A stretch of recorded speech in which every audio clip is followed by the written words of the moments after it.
you're at your peak at the right time. And for me, it was trying to get it right at Olympic Games. I want to go through the 5 golds and the 9 worlds and all the things, but I also want to try and capture a different side of you. There are some things in here that may not be optimized. The insider Steve is always slightly ready for something. The positive side of testosterone replacement has helped me with my confidence. My advice to men, if they're struggling with just that physical get up and go, go and have a simple blood test. And the positives could be immense from it. Sir Steve Redgrave, welcome to the Energy Equation Optimised by Pure Sport. Thank you, Ollie. It's interesting of what directions we're going to go into, but no, I'm intrigued. Intrigued rather than looking forward to. I think that's a very measured response. We've got a really exciting episode ahead of us. A conversation I've been looking forward to for years, actually, Steve. So have I. Well, I thought so.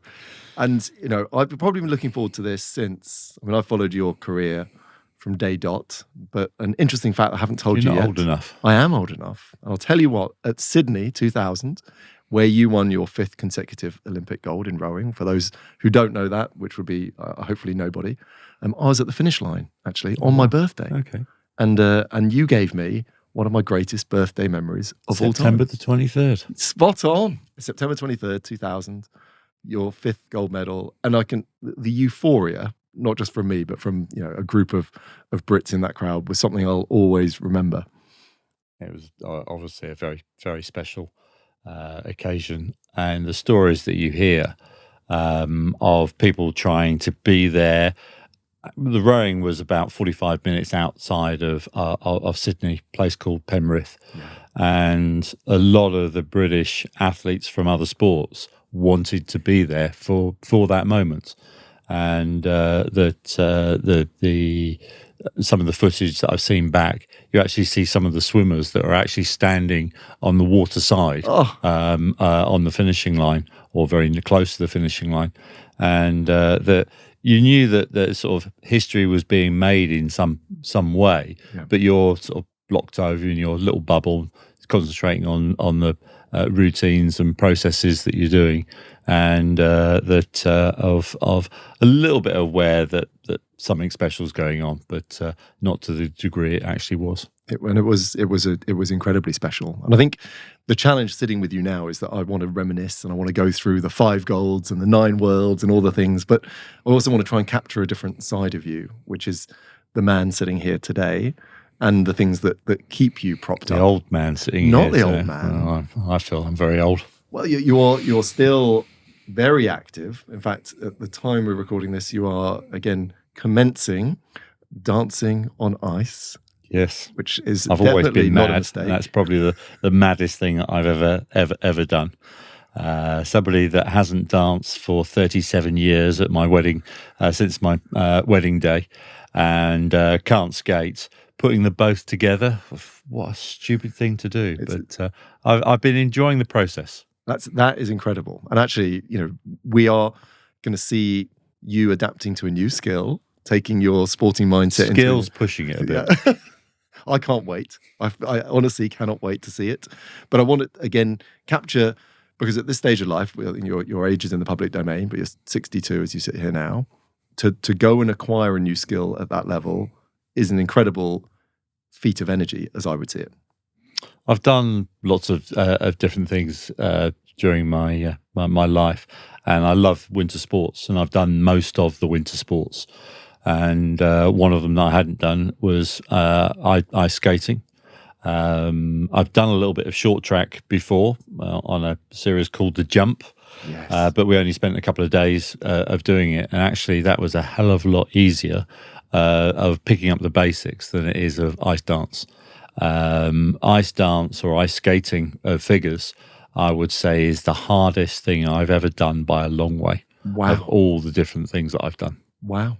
Again, when we look at energy, which we'll come back to today, your management of those sporting accomplishments, despite the presence of type 1 diabetes. So again, the formation of an autoimmune disorder that meant you had to actively inject insulin to control your sugar through that career? To clarify that, I only became a diabetic 3 years before Sydney.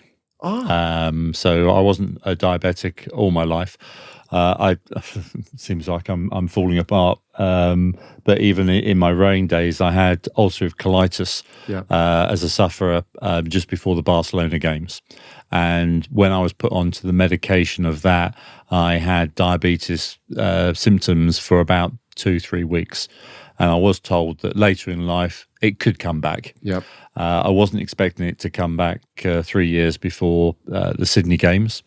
My grandfather had diabetes in his late 60s, early 70s, and I was very young and knew it was in the sort of family line, but never, because everyone sort of says, especially of being active, of doing a sport, of being as active as you possibly can is a good thing. Yeah. Well, when you're training 3-4 times a day, every day, 7 days a week, 49 weeks a year, a day off once every 3 weeks, is that I think I was doing my fair share of exercise. So coming down with diabetes on that sort of regime seemed to be a bit harsh at the time. I would agree. And the challenge there is when we look at, is performance the same as well-being? That's an awful lot of stress. You know, when we look at the amount of load you've put into your body consistently, that is, and we're going to talk today a bit about recovery. And stress gets misused as a word, but that's an awful lot of load. You talk about performance, that's misused as well, because there's so many different factors involved in performance. Yes. People will try and pin it down to one or two things. Without coming up with too many facts and figures and labouring on the diabetes, is that of 10% of women during pregnancy come down with diabetes. 2% of that 10% will stay as a diabetic, or it will come back later in life.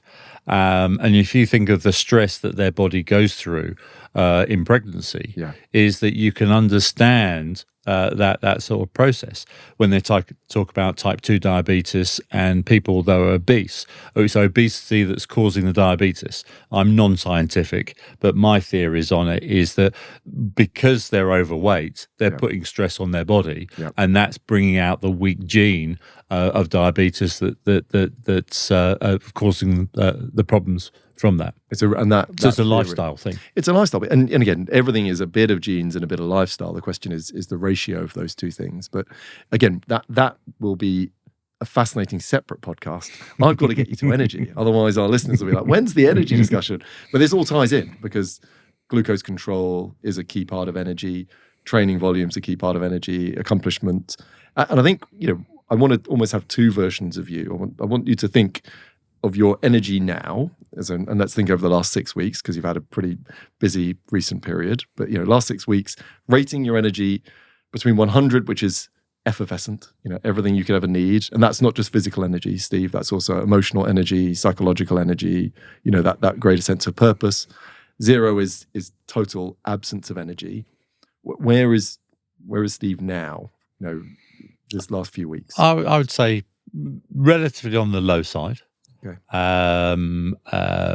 That of I'm not a brilliant sleeper. I've never been a brilliant sleeper since I was probably of 10.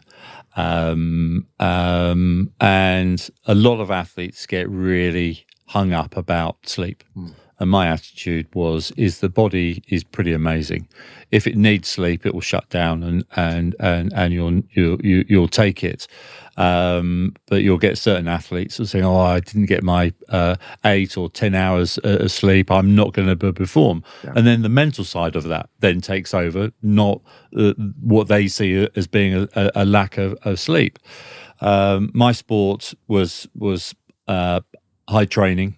3 to 4 training sessions a day, muscular endurance, so of working on your endurance levels all the time, but you've got to be physically strong with that as well. So it's crossing over several energy sources from that. And the reality is, when you come to major championships, some of the regattas leading into it is that we would train through because we're looking to the end goal, not the short-term goal. But when you get to the end goal, the Olympics of every 4 years, your training gets tapered down for the sort of 3 or 4 weeks coming into it. Yes. So you've got all this energy. You feel that you've got all this energy. You're not physically tired from the volume of training you've been doing. So sleeping then becomes a big issue with that as well, because you're not physically tiring yourself out to where you have been doing for the 4 years before leading up to that that point. And well, I'd also want to. What was your energy then? I want to come back to that. But if it's now, so taking you now, you've got this ice dancing commitment. You've got all your, other roles and responsibilities. Sleep isn't great. We're going to touch on it. But if you had to give yourself a score out of 100, you said not great. Give me a number I can work with. I would say of how I'm feeling at this particular moment, I would say probably 30.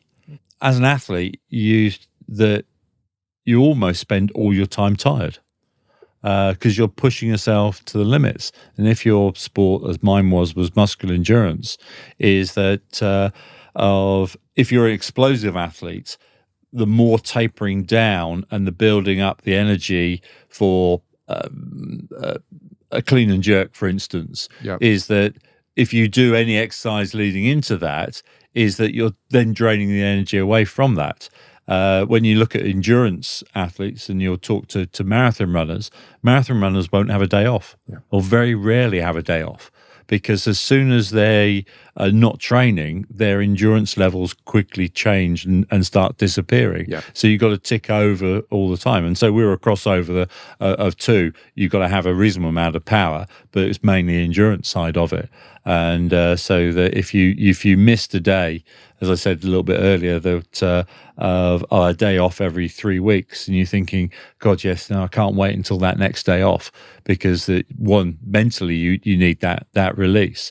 And then you have that day off, and then you get back into training the next day. You feel lethargic. You feel of difficult getting back into the routine of it all, and thinking, why did we have the day off? Well, the next time we won't.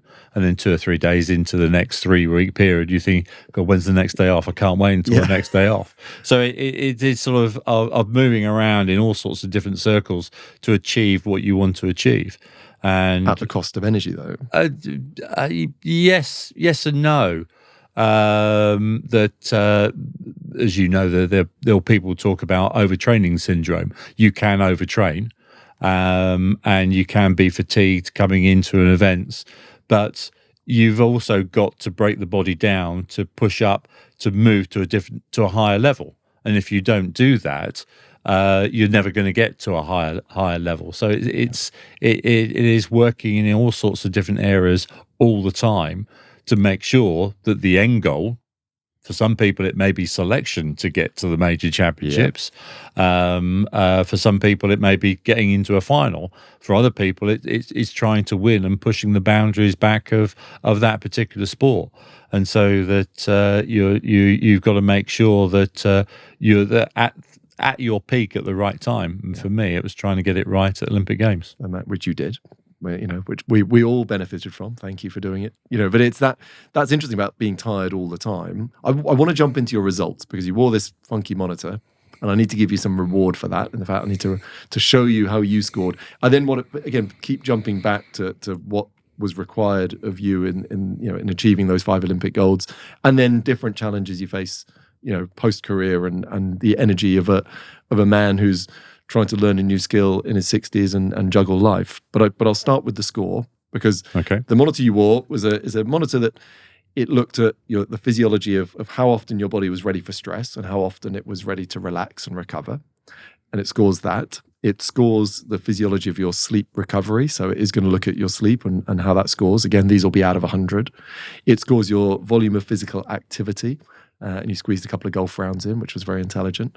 Although we didn't get the dancing on the ice, which I'm disappointed about, but we'll come back to that. So it looks at how active you are, but also gives us a marker of cardiovascular fitness called VO2 Max, which I'll touch on. And it squashes those 3 things together and gives you a score out of 100. So for the 3 days you wore it, I'm going to show you your score now. Your score was 31. 31 out of 100. So not too far away from where you'd put yourself. There's a few bits in here. Clearly, you've had a significantly draining 24 hours, and that will always taint perspective. And I think it's just a huge credit to you to come today, Steve, and do all the things you're doing after basically having no sleep last night and looking after your mother. So again, enormous thanks for doing that. But that's exhausting on so many different levels, not just the loss of sleep, the trauma, the worry, etc. But this is capturing before that point largely, and saying there are some things in here that may not be optimized. Now, we're not going to turn around and say that's a problem or not a problem, but I think it might be worth exploring sleep, stress, and physical activity and seeing what your patterns of behavior are there and whether there's any bits that we might tweak or adjust. I do think, contributing to this overall score, and you've spoken about it recently, we look at the role of hormonal health in energy, and that's something you've been quite spoken out about recently. And if I look at that score, I think you're an advocate, if you're okay with me talking about it, in terms of testosterone replacement. And certainly at the moment, that's something that you've been on. Where did your journey of TRT play into the energy you've got today versus where it was? I suppose the last couple of years, it's a couple of years. So I've been on replacement therapy for probably about 18 months. From the Paralympic torch going out in 2012, I had a clinical depression. That it's very common with athletes that when they come to the end of their career is that they're still relatively young, and there are other avenues that open up, but you don't see it at that point at that particular time. When you retire from work, you tend to be a little bit older. It tends to be a celebration of what you've done as an athlete. If you're fortunate enough to stay healthy and get to compete at a major games, for me, the Olympic Games, is your last day at the office is the most important day of your career. And then the next day is nothing. For me, the next day, or certainly within a month, I was asked if I would get involved in the bid for 2012. Godsend. And it was absolutely fantastic. So my Olympic dream carried on, not just the 20 years that I was involved in it as an athlete, but then trying to bring the games to this country and this city and being part of it. So it sort of manifested in a slightly different way, but kept that going. And then suddenly when that Paralympic torch went out, I watched the closing ceremony at home, and I thought, well, what am I going to do now? I was working for the BBC on the Olympics and the rowing coverage. There was lots of different avenues. My family were growing up relatively quickly at that particular point, so there was lots of things in my life that were very positive. But you're thinking, well, where do I go now? Yeah. It sort of manifests itself in different ways. And one of the things that men are not very good about is talking about their emotional, their physical problems that may be coming around. And so I probably had 9 years of low-level depression before I actually went and spoke to my GP. Wow. And that was probably, as most men, of quite quick to respond to that in some ways. Of groups of females, they'll chat more about their health and mental health, physical health a lot more than the men do. Men, we tend to take the mickey out of each other more than anything. And there's a positive to that, not all negative. Yeah. What was the tipping point at 9 years? That I just got to myself that I'm lethargic, not enough energy, really sort of struggling to evolve each day. Like you asked me what my score was. It's interesting. It's pretty similar to the score that I've just been given. But if you asked me that first thing in the morning, it would be 5 or 6. Okay. So again, not having a very good night's sleep is that first hour of getting out of bed and sort of functioning, I find really difficult. Yeah. Even now, and again, we touched on dancing on ice, is that even in the 18 months of having the therapy, that hormone therapy that I'm on, I wouldn't have dreamed a year ago of committing myself to do a program like this. Just absolutely no way it would even have come across my of mentality to even think about it. So in some ways, I think that the positive side of testosterone replacement has helped me with my confidence and ability to function.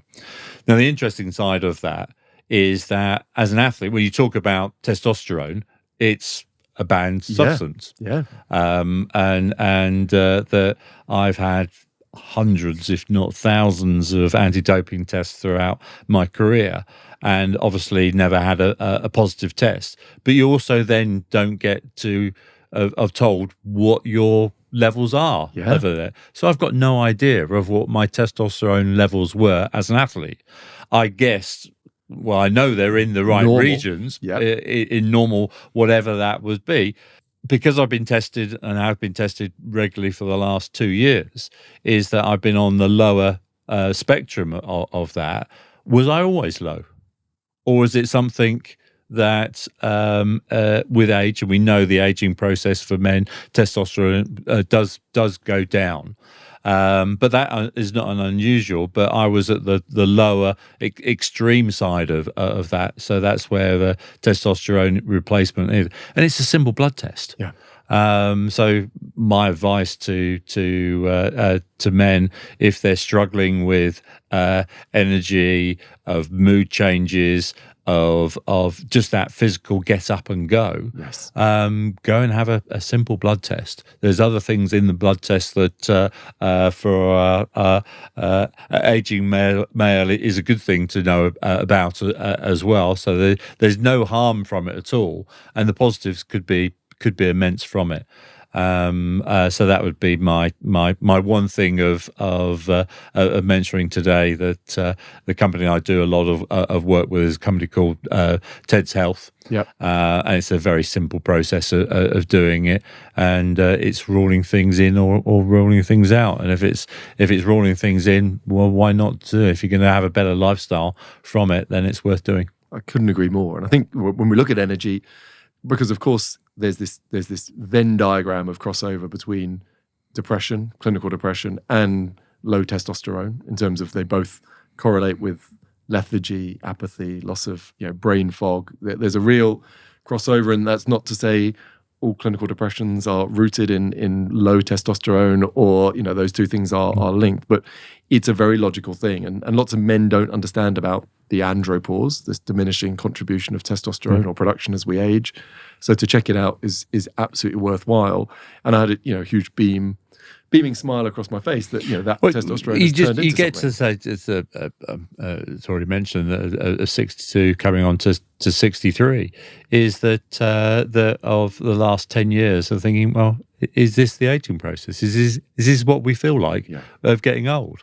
And you use that as an excuse and a reality to, okay, I'm getting old. I'm not going to be the fighting fit athlete that I was in my teens, 20s, and early 30s. There's got to be some of wear and tear from what I did, or else you'd be getting a lot of 60-year-olds still at a prime fitness and competing at events like the Olympic Games, which you don't get that many of doing it at that. So there is that process, is that you do slow down naturally from that. But you tend to accept it and thinking, okay, this is not a lot of fun of getting old, and it doesn't have to be that way. I think that's a great message, and we can keep just a gentle eye on the Winter Olympics 2030. Well, Torvill and Dean, Chris and Jane, I've known them for 40 years.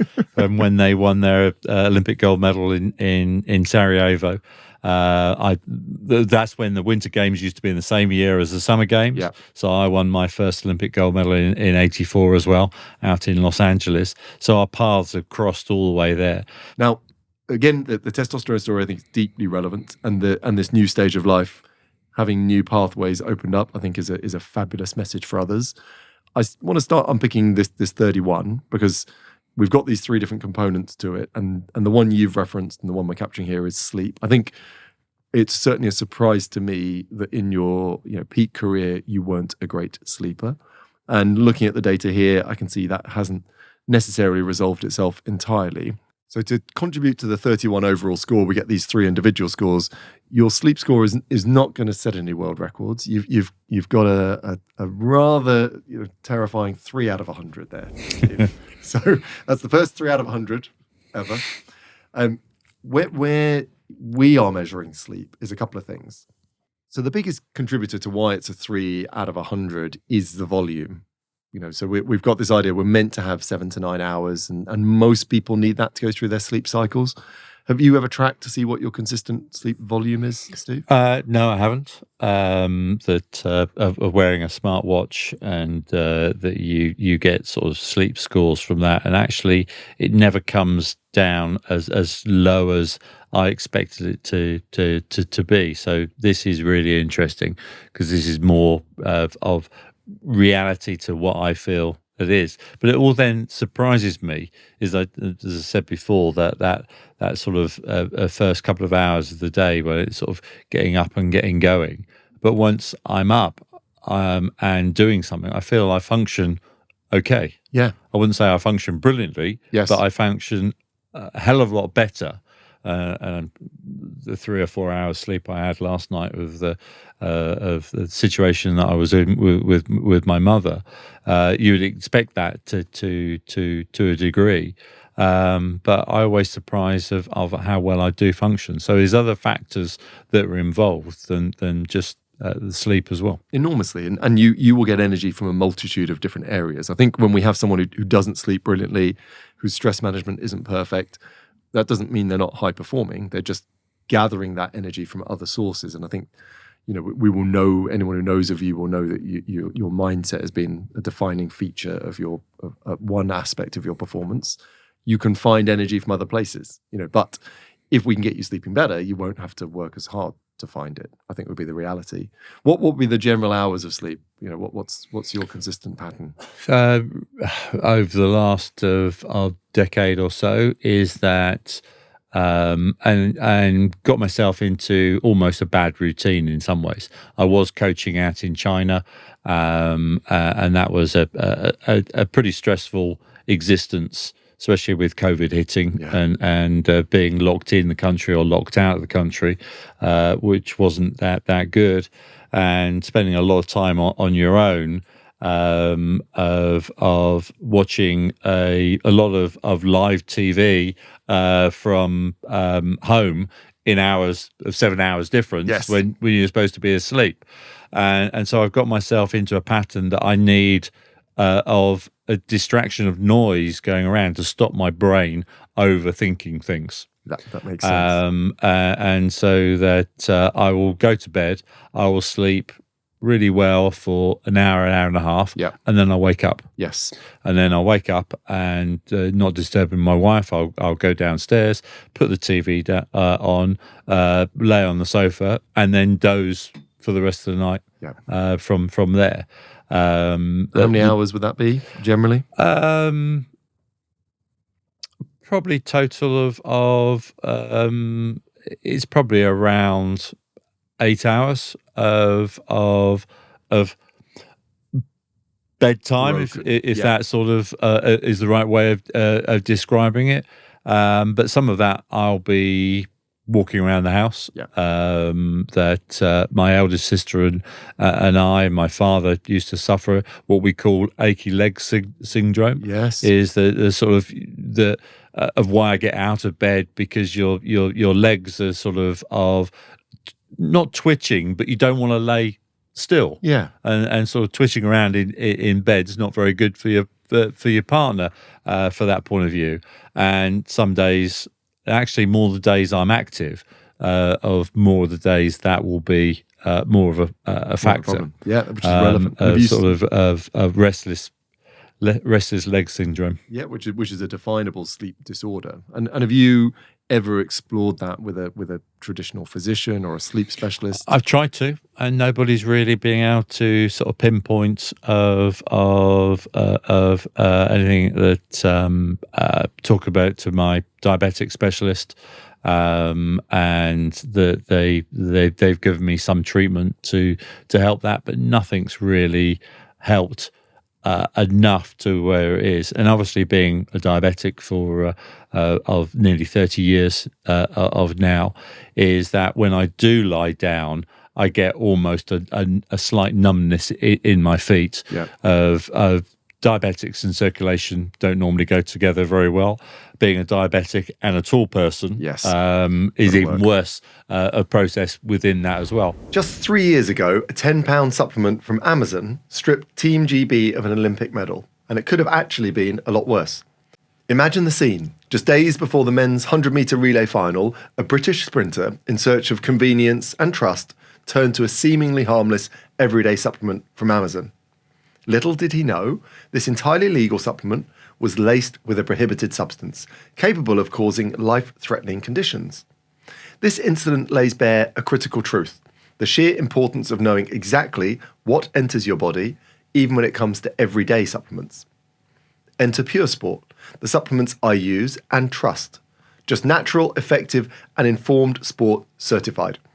Informed Sport is a third-party program who test every single batch from Pure Sport, ensuring what you consume is exactly what you'd expect. For peace of mind with your everyday supplements, use code EE10 at puresport.co for 10% off. So again, during the day, walking around, I won't notice that. Another, probably one of the factors, and Dance and I keep coming back in some ways, is that you do start losing the sensation within your feet. Yep. And so I can be quite clumsy. Again, in normal life, that doesn't play much of a factor of trying to balance on a thin blade on ice. Maybe my age, maybe of something to do with the sensation in my feet, that I'm catching bits of the blade that I shouldn't be doing, and end up on the floor quite often. The horror of that is sort of that's going to be great TV. Great TV, sore knees, sore hips. I have touch wood. I haven't hit my head, and I'm not planning to. But I think, and we could go. We don't want to be sidetracked down the head injuries in ice skating road, or the monster mash. But on the sleep bit, that's really relevant. I mean, sleep is clearly one of our opportunities to restore energy. You know, we can see you. You know, after you've gone to sleep, this sort of wake up period that seems to happen after, you know, an hour and a half or whatnot. Is that after I've woken up? Yeah, because that's probably my best time of sleep is of the first bit. 2 or 3 hours before waking up. And that bit is you're getting quite a lot of recovery from that early period, and then it disappears through the rest of the night. You know, and that you're still recovering. What's the most important thing is you're not per se sleeping, but you are restoring energy. And to the level of, you know, what's our best marker of whether someone's sleep is good is whether they are able to be refreshed relatively soon after waking up. Yours being an hour, you know, hour and a half, 2 hour lag certainly suggests there's room for improvement. Restless leg syndrome is really difficult. You know, there's no definable cause or clear treatment. There are some proponents of magnesium, a supplement that can have a role in nerve transmission and muscle relaxation. Is that something you've I've used? tried, And no impact? It hasn't really made an impact at all. And some people absolutely transformative. Others, you know, if it isn't the cause, then it won't be the solution. So, but you know what is, I suppose, relevant around sleep. There's a whole load of rituals around sleep in terms of what we should do, getting out of bed, etc. That might take us beyond the interest to the general listener. But there's some stuff around our relationship with the bed, the bedroom, and whether we should get up. You're probably aware that it's not ideal. You go and then turn on TV. Yeah, you know, and that habit from when you're in a different time zone. But it's a habit that you get into, and quite often after turning on the TV. Even though I'm not looking at the TV, is that sort of very slight background of noise. Yes, helps turning the brain off. Well, that's the bit that's going to be relevant for you, because the turning the brain off looks like the key challenge. I mean, an interesting. As I say, that hour and a half sleep that I have after going to bed, I'll be waking up and my head will be going through lots of scenarios of what I may have coming up, or of issues of a few days before, or anything like that. Yes. And that can then take over control of getting back to sleep. Totally. And there'll be a lot of people listening to this. But then you're having, even if it was a radio, even there was a background noise of some sort, yes, I'm able then to switch off my brain, yes, from those of factors that are messing with you between your ears. 1,000,000%. There's two parts to that. If that white noise is detached from blue light, it would be more beneficial to you. The challenge of the TV as a medium or an iPad is the light confuses that central part of your brain that goes, oh, Steve, now it's daylight. I need to start activating the biological processes of waking up. Whereas what you're getting from the sound is the distraction to override those internal thoughts. Yeah. So moving to something, so your sweet spot here would be reading would be better than listening to a podcast, which would be better than. Surely you can't say that. Well, listen, I'm here to be fair, and there'll be some podcasts that send you off to sleep quicker than others. This one might be too exciting, but if you can go to audio only, that's better than audio visual, and it's trying to stay in that state of low level relaxation. I think if we're saying that's something to do when you do wake up, how do we stop you waking up? You'll know lots of people are waking up when they're trying to solve problems overnight, that their brain sort of activates. I don't seem to have many problems during the day. I seem to have all my problems at night. And that's again, there'll be lots of people going, yes, worrying about things that doesn't need to be worried about. Well, that sort of ties back. We'll start to look at your stress in a moment, because your body is ready for a threat lots of the time. And just on one bit before sleep, have you ever tried journaling or writing down two things? A, writing down how you're feeling in the evening, and B, writing down what you're going to do tomorrow as one of the last things you do before you go to bed? Never. Because if you leave it to your brain to solve those challenges, it's going to potentially wake you up while it's trying to fix them. That for you to go to sleep, as everyone does, you need to believe that you're pretty safe, that there's no big issues you need to resolve between closing your eyes and waking up the following day.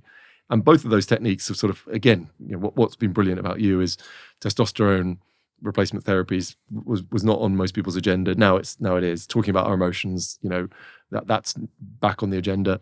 Journaling isn't a sort of particularly feminine activity. It's a very good sleep activity to say I've written down feelings freely that no longer resonate in my mind, and I'm going to write down what I'm going to do tonight, and that means I'm not going to try and solve them between waking hours. So would those be two things you might consider giving a whirl? Yeah, possibly. One of the biggest problems is there's too much sport on TV.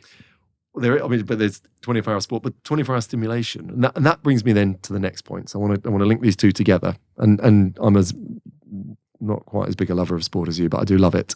The second school we've got is what we call stress and recovery. Yep. And this again is looking at, over these 24-hour cycles you've worn this device, how often was your body ready for threat physiologically?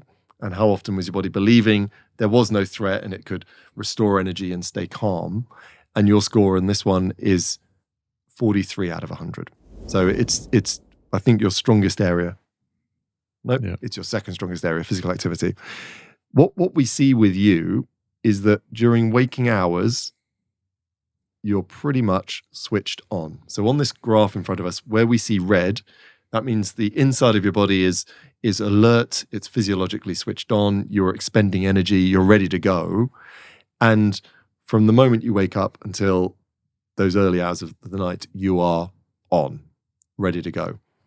Would it be fair to say that you're not someone who's easily switched off ever, or is that a false assumption? Something I haven't really given a lot of thought to is that I suppose the 3 days that I've been wearing the device is that I've played 2 social rounds of golf on the first two days. And I find that quite relaxing, even though that of hitting a white a ball not as far as you'd like it to do, and not in a straight line. What is always talked about of playing golf is a bad walk in some respects, but I like the social activity of it, as well as the competitive side of it. Well, I've got you playing golf there, and we can see the physical activity side of it, which is beautiful. And we have to. It will bring energy in different ways. I could be with high energy people and picking up. I can have great conversations. That's slightly different to your body believing that there's nothing it needs to be switched on for.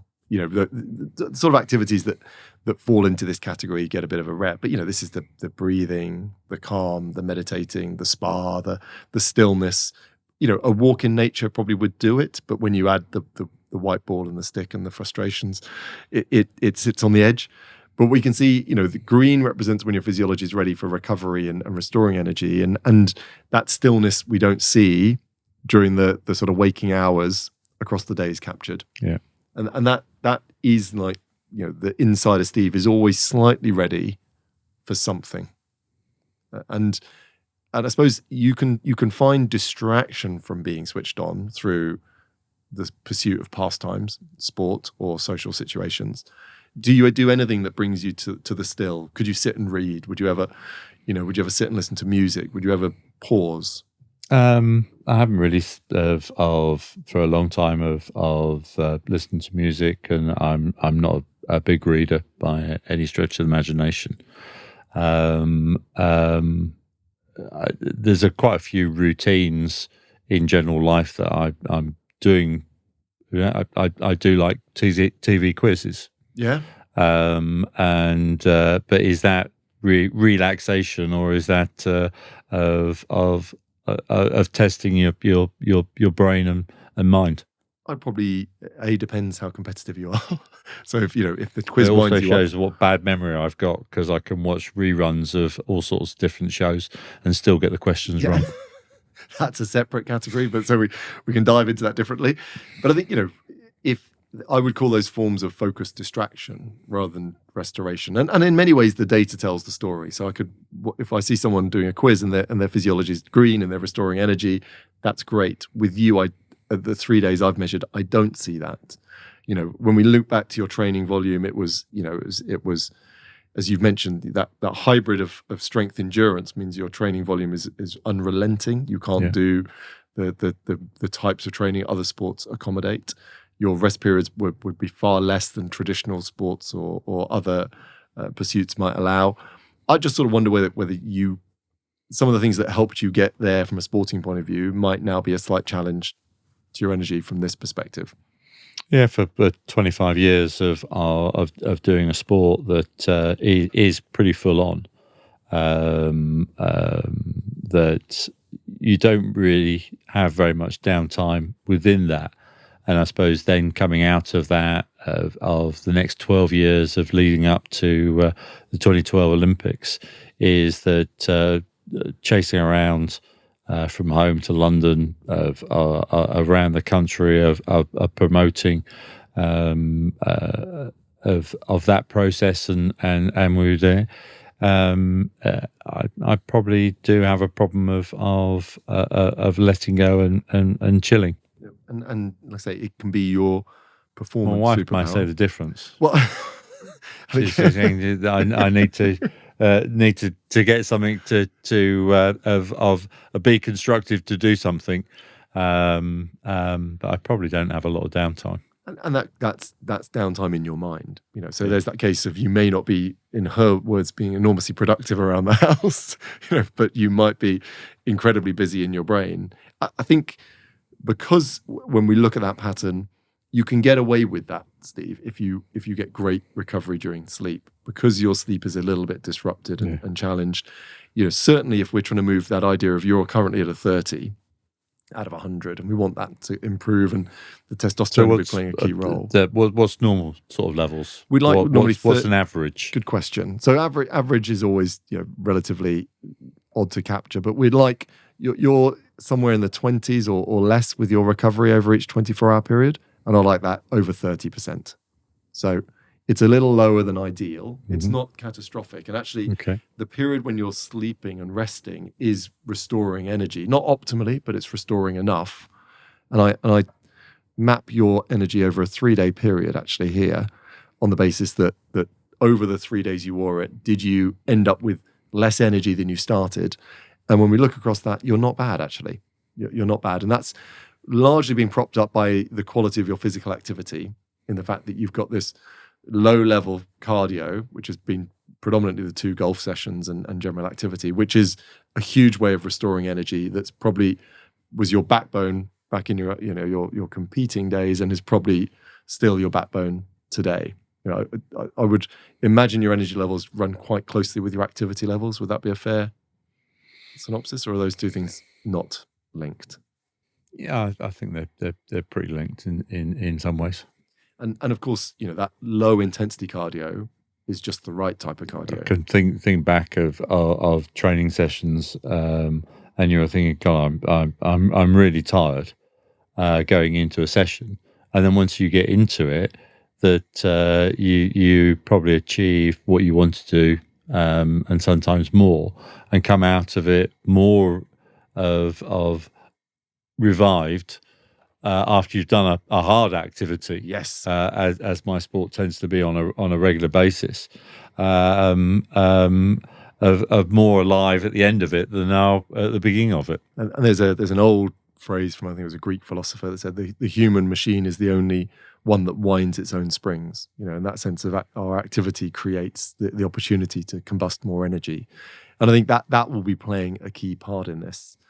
I think from a physical activity point of view, the system has scored you as 47 out of 100. And that will be, again, across the 3 days we captured. We didn't get the ice session. I can only imagine what the intensity of that would like.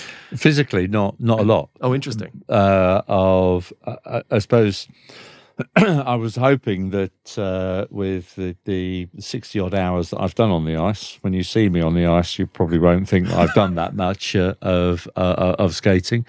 I was hoping that my body weight would go down. Yeah, it's a little bit on the heavier side than I would like it at the moment, and of doing a show, regular training.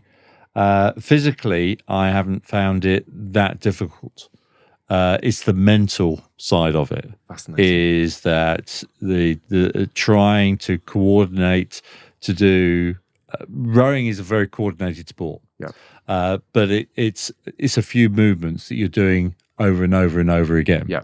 Relating that to golf of being a golfer, is that rowing is like going to a golf driving range. You've got a bucket of balls. Yeah. You put one on the tee, you hit it, and it's a routine. Yeah. And it doesn't matter how good or bad you are, you get into that routine of hitting that ball. Yeah. And you can become quite consistent at that. Yeah. That's what rowing's like. Yeah. The problem is when you go and play golf, you've only got one ball, or for me yesterday, 3 balls. It is that you put it down, you hit it, you walk after it, you think about what good or bad shot that you did with it, and you take that baggage with you. One of the things that I always remember about Tiger Woods is what he used to talk about is that the 2-meter circle around the golf ball.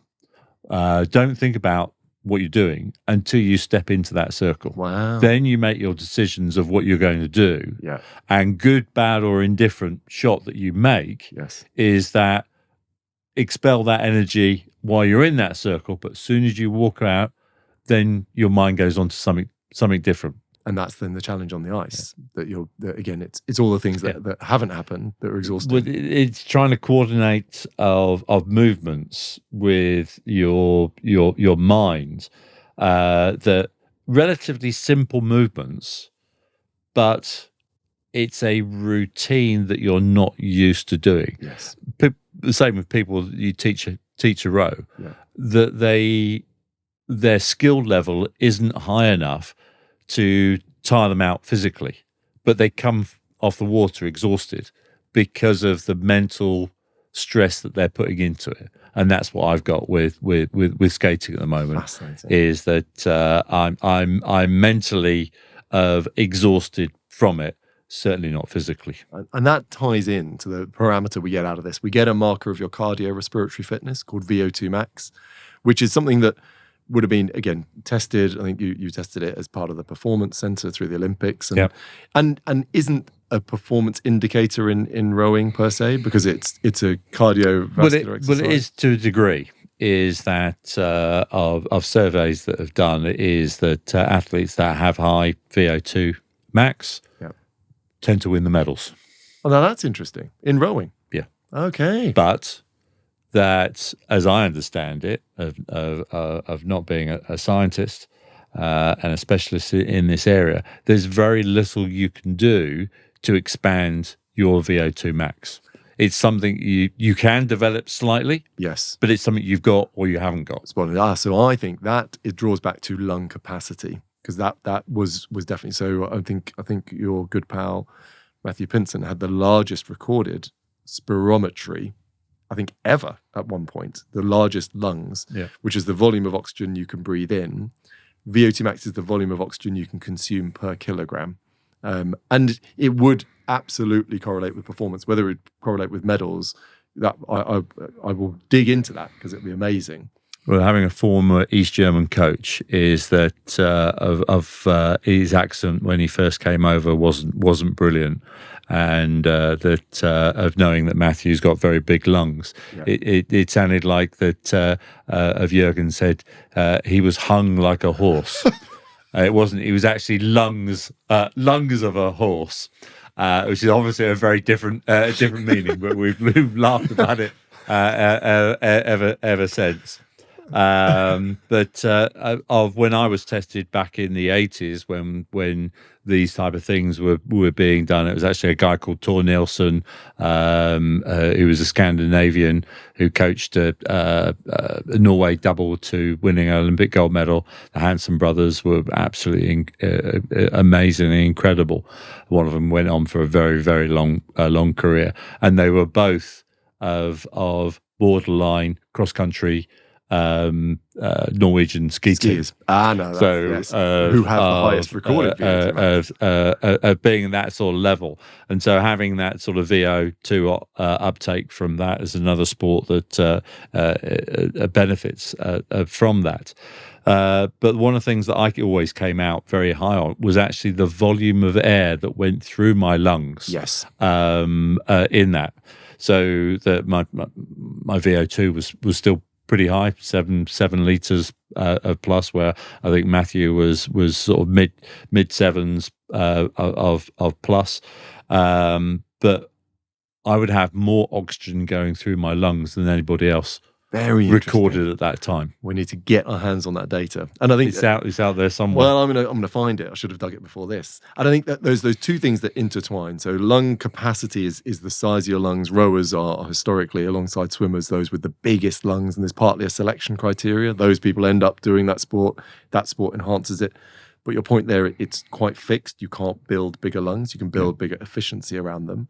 This is a marker of once those lungs have put the oxygen. But they always say that it's something like 2 to 3% that you could improve your VO2. So that would be on the lung capacity. Right. VO2 you can move by quite a bit. Okay. So VO2 is the volume of oxygen you can consume in a minute. You could improve it by 10% plus, but the biggest feature of it is it's divided by your weight in kilograms. Because on the scores of VO2 that we used to have were very similar to cyclists, road cyclists, Tour de France cyclists, but their body weight is a lot less than ours. And that's because that even though we used to do quite a lot of cycling, but of cycling body mass up a hill doesn't go very well. It doesn't work. But again, there were the sort of top cyclists were about around 7 liters, similar results to rowers, but were with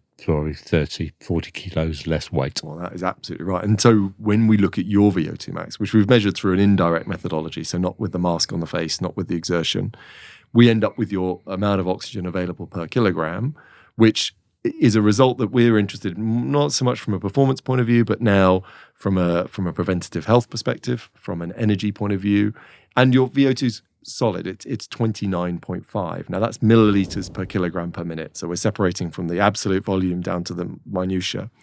I say that's relevant. I always like people to be above 32. Why that's relevant is your weight at the moment is greater than it would like to be. If I put your cardiovascular system into again a male of the normal body mass index for your height, your VO2 max would be towards the mid 40s, which would be in the top 5% for males of your age. And that'll be a feature of the fact that your training load and volume will have changed enormously. Thankfully, hugely, and so you lose some of that capacity. And then with that weight being more than ideal per kilogram, there's not as much oxygen available as you've historically had, and that to me is that opportunity. So if you improve, if you lost 5-6 kilograms, you will suddenly have the same cardiovascular system with less mouths to feed, and that will create more opportunity of energy in other tissues in the body, and that moves the weight management debate from a sort of a nice to have to, if you want that 30 to move, Steve, then you at closer to fighting weight. Because I think you won 4 Olympics at one weight, you told me. Which was I was 98 kilos at my first Olympics, the age of 22, and 104 for the next 4. So, mate, and that consistency is amazing. And that 6 kilograms of pure lean tissue, undoubtedly. And my body weight really wouldn't go up that much. Matthews would increase a little bit more than mine would in the winter, but a maximum of 106, 107 in the middle of winter, to where you are in peak fitness in the middle of the summer. So you back at those weights, your VO2 is superb. It's interesting on body weight as well, is that if you don't sleep very well, what do you tend to do? You will overeat. Because you have to. You get up in the middle of the night, and if you've got your achy legs and you're trying to chill them out by shaking them and walking around the house, you think, I'll just go and get something to eat. Totally. So natural. your eating day becomes almost 24 hours. Yeah. How are you going to lose weight at that? It's a especially huge when you obstacle. conditioned yourself as an athlete for 25 years to have something like 7,000 to 8,000 calories per day. Just turning that off isn't easy. No, and I think that's a relevant piece that lots of athletes just They aren't always say prepared for. rowers have a very, very strict diet. It's called a seafood diet. You see food and you eat it. I think when we're looking at the portfolio of how do we move that 30 up, that eating out of part boredom, but partly when you don't sleep as much, you make more of the or less of the hormone that tells you you're full, so you're predisposed to overeat. That discipline would be an absolute vital reintroduction. It's interesting that, as you say, that the training you're doing for this extraordinary event is predominantly psychological, so it's not having the physical impact that you might have anticipated. So you'll need to potentially find that elsewhere, and the golf isn't going to quite cut it alone. But wanting to turn this into a roadmap, at the moment you're going to bed with a busy brain. There's a couple of ways you can try and soothe that. We haven't touched on caffeine, but assume you're not having any caffeine in the afternoon, or would that be a false assumption?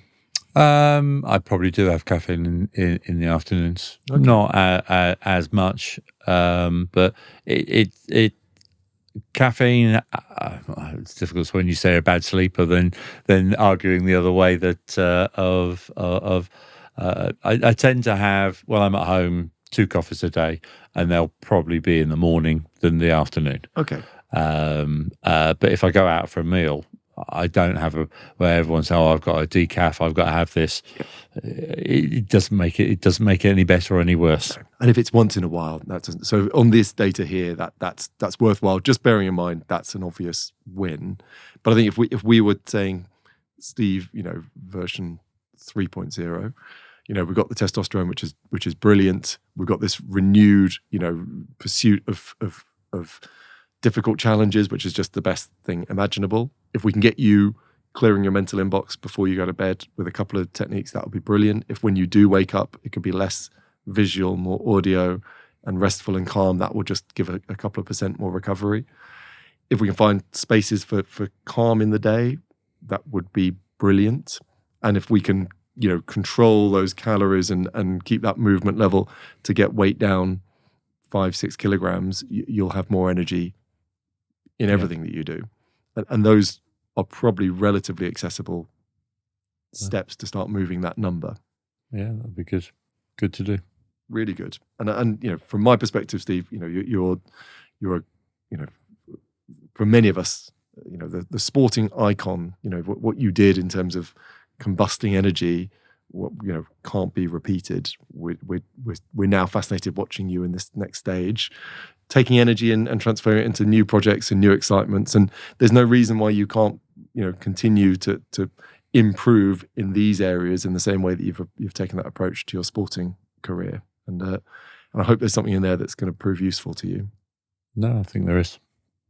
Well, from my point of view, it's been an absolute pleasure, and again, gave me some of the best moments of my life. So I'm eternally grateful to you, and thank you for coming on the Energy Equation. And when we get to the next Winter Olympics, there could be some more coming. I've got my eyes open. Thanks, Steve.